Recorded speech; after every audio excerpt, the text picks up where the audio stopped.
Good morning, folks. Welcome back to another of our meditations in Psalm 37. This time we're going to be looking at verse number 25. This is a lovely verse, a verse that I often reflect on. It says, I have been young and now am old, yet I have not seen the righteous forsaken or his children begging bread.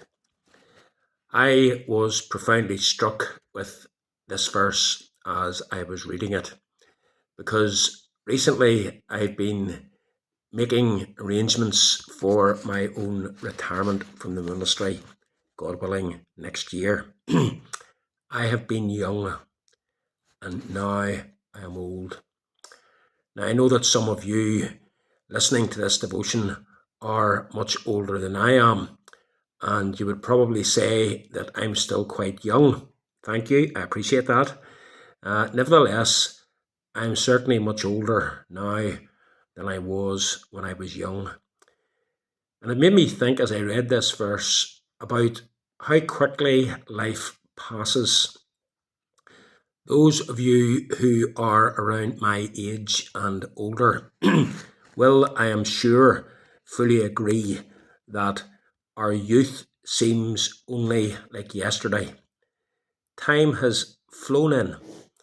It seems like no time from we were leaving school, leaving college, our first job, the day we get married, the birth of our first child, and so on. And now, well, the truth is we have far more days behind us than we have ahead of us. I was young, and now I am old. Those are indeed words that should cause us to stop and reflect. And for those of us listening who are still relatively young, take it from me and others of my generation, it'll seem like no time until you too are looking back on your days of youth from the perspective of old age.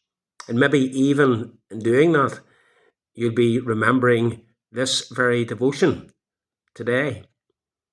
I remember when the Reverend Rob spoke on Psalm 37 and verse 25, and it seems like yesterday. I was young and now I am old. Folks, make the most of your days while you can. Use them to serve God. Don't waste them on trivialities and on things that you will later come to regret. But of course, the psalmist says more than I was young and now I am old. Here's the point that he wants to make. I have never, in all those years, I have never seen the righteous forsaken, nor his children begging bread. Now, we're not to think that these words are to be taken literally, as though no Christian ever, or no child of a Christian ever, finds themselves in circumstances where they are below the poverty line and having to beg to make ends meet. David's point is that the believer and their families are never utterly forsaken by God. Yes, in some rare occasions, God's dear children may have to go without, but such a case is the exception that proves the rule. God cares for his children. Many may have not much, but what they have will be enough. You remember our devotional from, I think it was last week, verse 16. Better a little that the righteous has than the abundance of many wicked. If I may be permitted a personal testimony here for a moment, I can say that myself and my wife Lynn, we've never wanted for anything. The Lord has always wonderfully provided for us. from even the days when I was going through the theological college and things were very tight financially, right through the years up until now, God has always provided for us. And now on the brink of retirement, the Lord continues to provide. Jehovah Jireh, providing abundantly for us.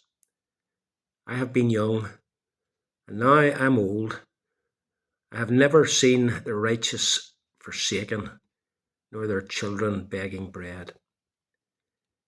This is the great God that we can trust.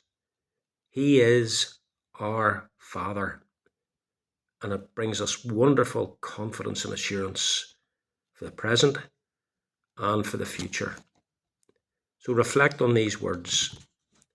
I was young, now I'm old, but I've never seen the righteous forsaken or their children begging bread. Praise be to our great God.